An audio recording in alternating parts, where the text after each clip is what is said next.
জয় জগন্নাথ। সবাইকে জানাই শুভ রথযাত্রার অনেক অনেক শুভেচ্ছা। হ্যাঁ, রথযাত্রার ভিডিও শুরু করেছি আর তোমাদের সাথে রান্না দিয়েই। আজকের ভিডিওটা আমি এখান থেকেই শুরু করছি। সবাইকে জানাই সোমার সাথে অনেক অনেক ওয়েলকাম। আশা করি তোমরা সকলেই খুব ভালো আছো, আমিও খুব ভালো আছি। তো আজ দুপুরে রান্না হচ্ছিল সেটা থেকে আমি ভিডিওটা শুরু করলাম। আজ রান্না হচ্ছিল একটু নতুন ধরনের একটা রেসিপি, যেটা সয়াবিন তো নতুন না। এখন বলবো কেন নতুন বলছি। সয়াবিনের সাথে আমি আজ একটু চানার ডাল, যেটাকে বুটের ডাল বলে, সেই বুটের ডাল দিয়ে একটা অন্যরকম রেসিপি করব। সেটাও কিন্তু আমার এই ইউটিউব থেকেই শেখা। তো যাই হোক, ওই দেখেই করছিলাম। একে একে কড়ার মধ্যে তেল দিলাম, মানে দারচিনি, এলাচ, শুকনো লঙ্কা, তেজপাতা, কাঁচা পেঁয়াজ, এগুলোকে সুন্দর করে ভেজে নিচ্ছি। তোমরা তো আশা করি সকলেই বুঝে যাবে। আর এদিকে আমি আদা রসুনের পেস্ট করেছিলাম, তাতে জিরে গুঁড়ো, ধনে গুঁড়ো, লঙ্কা গুঁড়ো, এগুলো একটু মানে ভিজিয়ে রাখবো যাতে গুঁড়ো লঙ্কাটা মানে মিশে যায় আর কি। আর একটু টমেটো কুচি দিয়ে দিলাম। আর ওই যে পেস্টটা এদিকে আমি বানিয়ে নিচ্ছিলাম, রেডি করে নিচ্ছিলাম, যাতে একটু সফট ব্যাপারটা চলে আসে। রান্না তোমরা সকলেই জানো, তাও আবার বলে দিচ্ছি। একটু নুন দিলাম, দিয়ে সুন্দর করে কষিয়ে বসিয়ে যে রান্না বান্না হয়। আর ওই যে মিক্স করে রেখেছিলাম জিনিসটাও দিয়ে দিলাম, আদা রসুন, জিরে গুঁড়ো, ধনে গুঁড়ো, লঙ্কা গুঁড়োর পেস্টটা দিয়ে সুন্দর করে কষিয়ে টষিয়ে একটু হলুদ গুঁড়ো দিয়ে দিলাম। আর আগেই দেখেছো, প্রথমেই দেখেছিলে আমি সয়াবিনটা আর আলুটাও ভেজে নিয়েছিলাম, সুন্দর করে সেদ্ধ করে সয়াবিনটা ভেজে নিয়েছিলাম। আর মশলা ধোয়া বাটির জল তো আমরা দেবই, আর একটু চিনি দিয়ে দিলাম, যেটা না দিলে আমার মা খুব খারাপ পায়। চিনি আমার মার দিতেই হবে। ওই যে চানার ডালটা সিদ্ধ করে রেখেছিলাম সেটাও দিয়ে দিলাম। কষানো হয়ে যাওয়ার পর এখন কিছুক্ষণ এই চানার ডালটা দিয়েও একটু কষিয়ে নিব, তারপর জল দিয়ে দিব। আর এই ঝোলের আন্দাজ আমি এখন অবধি পেলাম না, কম হবে না বেশি হবে আমি কিছু বুঝতে পারি না। রান্না করতে লাগে করে নেই, তারপরে জলটা দিয়েই ওই আলু সয়াবিন ভাজাটাও দিয়ে দিলাম। ঝোলের আন্দাজটা কেন পাই না জানো তো, বেশি করে ঝোল দিলাম, তারপর দেখবে আলু কিছুটা ঝোল টেনে নেয়, কমে যায়, আবার কোনো সময় একটু বেশি হয়ে যায়। বেশিরভাগ আমার কমেই যায় ঝোল, তাই আমি জলের আন্দাজটা কেন জানি পাই না, আমি নিজেও জানি না। তো জিনিসটা না খুব টেস্টি হয়েছিল এই রেসিপিটা। বুটের ডালের সাথে যেহেতু সয়াবিনটা পড়েছিল, একটু অন্যরকম হয়েছিল, ভালো হয়েছিল। মানে 100-এর মধ্যে 85 দেওয়া যাবে। 85 দেবো। আমার ছেলে মেয়ে ওরা সবাই বলেছে 100-এ 100, কিন্তু আমার কাছে মনে হয়েছে 85। তো যাই হোক, একদম স্লিম করে গ্যাসের ফ্লেমটাকে একটু কমিয়ে দিয়ে এক চারা কাঁচা লঙ্কা কয়েকটা উপর দিয়ে ছড়িয়ে ধনেপাতা দিয়ে বাস ফিনিশ, ডান। আমার রান্না ডান। রান্নাটা কমপ্লিট করব। আর কি, আমাদের রান্না বান্না খাওয়া দাওয়া এইগুলোই। আর আজকে হয়েছিল একটা নিরামিষ সবজি দিয়ে একটা চচ্চড়ি বলবো না ভাজা বলবো ঠিক বলতে পারছি না। এখানে তোমার মোচা টোচা আছে, তো তাই সবজির কালারটা একটু কালো কালো হয়েছে। আর আমাদের কম্পালসারি ডাল, যেটা হবেই, আর ভাত হয়ে গেছে।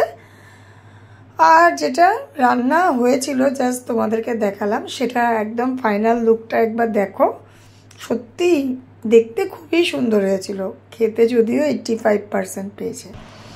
এইবার চলে এসেছি সন্ধ্যাবেলা, না সন্ধ্যাবেলা বলবো না, ঠিক 4টা বাজে। তখন দেখছি আমার মা হুট করে কি করছে। সত্যি গো, তোমারে মানতে লাগবো গো, এই গরমের মধ্যে এত শখ তোমার পাপড় বানানো। কিসের পাপড় এগুলা? সুজি।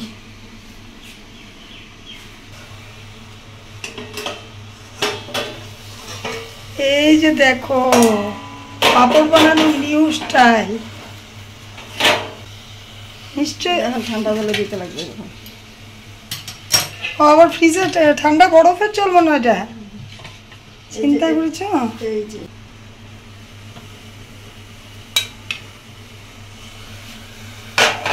1 মিনিট লাগে একটা হতে 1 মিনিট।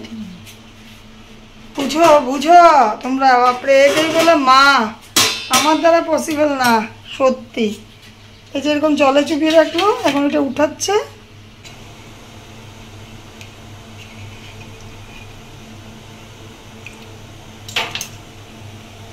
বাহ,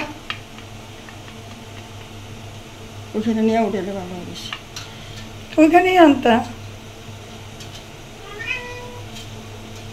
বাহ বাহ বাহ বাহ বাহ, কি সুন্দর। এখন একে একে সবগুলো শুকোতে দিবে কোনো রকম রোদ ছাড়া। দেখো, আর এটা একটা প্রথমে সব কিছুতেই নষ্ট হয় প্রথমবার এক্সপেরিমেন্টে। কি সুন্দর পাপড় তৈরি হচ্ছে, হ্যাঁ, রোদ ছাড়া, কি নিনজা টেকনিক দিয়ে। এদিকে আমার পার্লারে ক্লায়েন্ট বসে আছে, আমি একটু আমার পার্লারে যাচ্ছি। কি বানাচ্ছেন মাসিমা? কি বানাচ্ছেন এটা? দেখো মা, এই মানে খাজা বানানোটা রথযাত্রার দিন মা করবেই। এত গরম আমাদের এদিকে পড়েছে, বললাম এবার লাগবে না, তাও মা বানাবে। এটা মার কি ভালো লাগা না কি আমি ঠিক জানি না। ভালো লাগা, খাওয়া সব কিছু। আচ্ছা, তার মানে খাওয়ার জন্য তোমার খাটতে, এটাই। আর এদিকে জামাই বসে আছে, জামাই ওয়েট করছে কখন হবে, তাই তো? হ্যাঁ, আর এদিকে তোমাদের দাদাভাইও আবার এদিকে খাজা কিনে নিয়ে আসছে। এই যে দেখো, তোমাদেরকে কীভাবে দেখা, এই যে ভিতরে আছে খাজা কিনে নিয়ে আসছে। কিন্তু আমি বললাম যে তুমি যখন কিনে এনেছ, তা আমাদের তো ঠাকুরকে দেওয়া যাবে না, কারণ আমরা মানে মাছের চুলাতেই বানাই। তো এই জন্য বললাম যে তুমি যেটা এনেছো এটা ঠাকুরকে দিব। তো ঠাকুরের জন্য রেখে এসে একটা নিয়ে আসছি, যা দাদাভাই এখন খেয়ে বের হয়ে যাবে। দাদাভাই ওয়েট করতে পারবে না মার বানানো অবধি। এত গরম পড়েছে, এত গরম পড়েছে আর বলার মতো না। তো কুকারটা এইদিকে আছে না, একটা হাওয়া লাগছে। আর বসে এখন তো লাল চা, এখন গরমে লাল চা ছাড়া ভাবাই যায় না। লেবু দিয়ে লাল চা দারুণ লাগে খেতে। মাকেও চা দিয়েছি, কিন্তু মা এখন এগুলো বানিয়েই খাবে। তোমাদের দাদাভাই চা খেয়ে দাদাভাই চলে গেল। এই যে দেখো, দাদাভাই এখান থেকে চলে গেল। এখন খাজাগুলো হোক, তারপর আমি একটা খাজা খাবো। দারুণ লাগে, দারুণ। এখন তোমাদেরকে বলি, মা যেটা পাঁপড় বানিয়েছিল, পাঁপড়টা 8 ঘন্টা হাওয়াতে শুকোতে হয়। আর মা কি করেছে না ভালো করে বুঝেই মানে পাঁপড়টা করেছে। তো পাঁপড়টা শুকায়নি। এই পাঁপড়গুলো আমাদের ঘরেই ছিল, এই পাঁপড়গুলোই ভেজে নিয়েছি। তো মার খুব কষ্ট হচ্ছিল, আমি পাঁপড়টা বানালাম, হলো না, ওইটাই মা বলছিল। তো যাই হোক, ঘরের পাঁপড় দিয়ে খেয়েছে। আর ওই পাঁপড়গুলো নিশ্চয়ই ভাজলে তোমাদের সাথে শেয়ার করব। তো পাঁপড় আর কতগুলো খাজা হয়েছে, কি যে আনন্দ লাগে জানো, নিজে ঘরে বানানো খাজা, তাও কি মায়ের হাতের, খুব আনন্দ লাগে। জয় জগন্নাথ, ভালো লাগছে। দারুণ দারুণ। আমার চারাকে ইগনোর করো, আমার চারাকে একদম বাজে লাগছে, বলার মতো না। কিন্তু এটা জাস্ট দারুণ হয়েছে গো, জাস্ট দারুণ হয়েছে। দিদা হাত দিয়ে বানিয়েছে। জয় জগন্নাথ। মার কষ্টটা সত্যি সার্থক হয়েছে। তো আমি খাজা খাই, এখানেই বিদায় নিলাম। সবাই খুব খুব ভালো থেকো।